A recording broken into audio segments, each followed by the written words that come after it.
What's good, YouTube? Chico Flames back at it again with another video.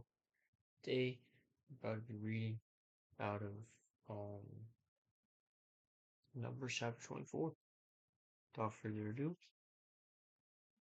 let's get right to it, man. Chapter 24. Balaam's third oracle. When Balaam saw that it pleased the Lord to bless Israel, he did not go, as at other times, to look for omens, but set his face toward the wilderness. And Balaam lifted up his eyes and saw Israel camping tribe by tribe. And the Spirit of God came upon him.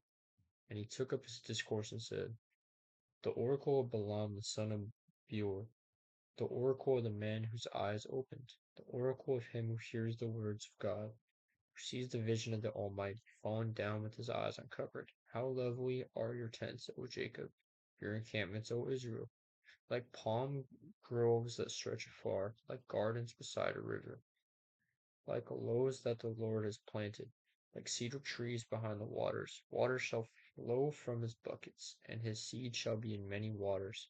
His king shall be higher than Agag, and in his kingdom shall be exalted. God brings him out of Egypt, and is for him like the horns of the wild ox. He shall eat up the nations, his adversaries, and shall break their bones in pieces, and pierce them through with his arrows. He crouched to lay down like a lion, and like a lioness who will rouse him up. Blessed are those who bless you, and cursed are those who curse you. Wow. And Balak's anger was kindled against Balaam, and he struck his hands together. And Balak said to Balaam, I called you to curse my enemies, and behold, you have blessed them these 3 times. Therefore now flee to your own place. I said, I will certainly honor you, but the Lord has held you back from honor. And Balaam said to Balak, Did I not tell your messengers whom you sent to me, if Balak should give me his house full of silver and gold, I would not be able to go beyond the word of the Lord, to do either good or bad of my own will. What the Lord speaks that I will speak. And now behold, I am going to my people. Come, I will let you know what this people will do to your people in the latter days. Balaam's final oracle. And he took up his discourse and said, The oracle of Balaam the son of Beor, the oracle of the man whose eyes open, the oracle of him who hears the words of God and knows the knowledge of the Most High, who sees the vision of the Almighty, falling down with his eyes uncovered. I see him, but not now. I behold him, but not near. A star shall come out of Jacob, and a scepter shall rise out of Israel. He shall crush the forehead of Moab, and break down all the sons of Sheth. Edom shall be dispossessed. Seir also, his enemy, shall be dispossessed. Israel is doing valiantly, and one from Jacob shall exercise dominion, and destroy the survivors of cities. And he looked on Almech and took up his discourse and said, Almech was the first among the nations, but its end is utter destruction. And he looked on the Kenite and took up his discourse and said, Adoring your dwelling place, and your nest is set in the rock. Nevertheless, Cain shall be buried when Asher takes you away captive. And he took up his discourse and said, Alas, who shall live when God does this? The ship shall come from Kittim, and shall afflict Asher and Eber, and he too shall come to utter destruction. Then Balaam rose and went back to his place. Balak also went his way. Wow, pretty crazy stuff right there. So this basically called so what he's saying, sees it falling down with his eyes uncovered. I see him, but not now. Behold him, but not near. A star shall come out of Jacob, and a scepter shall rise out of Israel.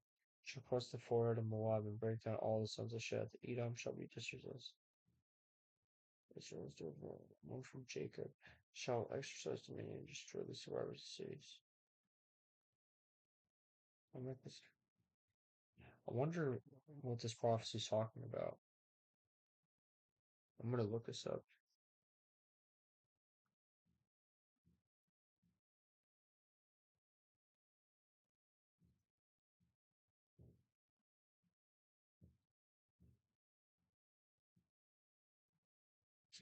what does the final and numbers?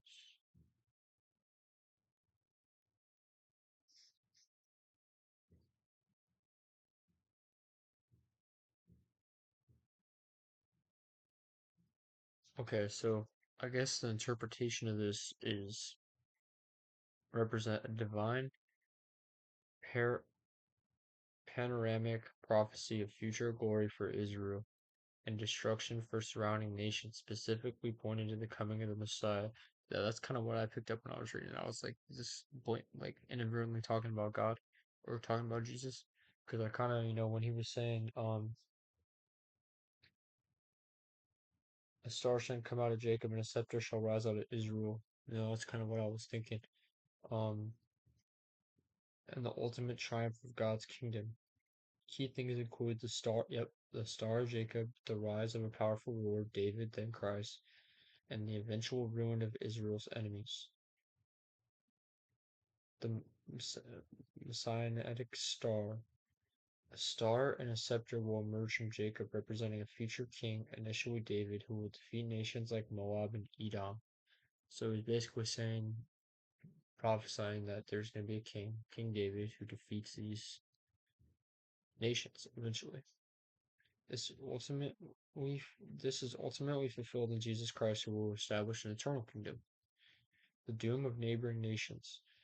Balaam prophesies the destruction of Amalek, an early enemy of Israel, the Kenites, and other neighboring peoples, the sea peoples. The oracle concludes with a vision of destruction brought by ships from the coast to Kittim, often interpreted as Cyprus or Mediterranean powers that will harass Assyria, Ashur, and Eber, that these empires will also eventually fall. Validation of God's promise. These oracles solidify that Israel is blessed by God, and anyone who crushes them will face destruction. That's why when you see all this stuff nowadays about, you see all this stuff nowadays rebuking Israel about all this different stuff, you gotta realize there are people that do bad from every group of people, right? There's going to be in the future corrupt kings of Israel, good kings of Israel, right? But specifically talking bad about Israel, cursing them because the tongue holds the power of life and death, talking bad about them just in general could bring curses upon yourself because this prophecy that was spoken that long ago still holds true to this day because it was word from God. So we have to be very careful. But yeah, I appreciate y'all for watching. That was my final video from the day. Um, and yeah, catch y'all tomorrow. Peace.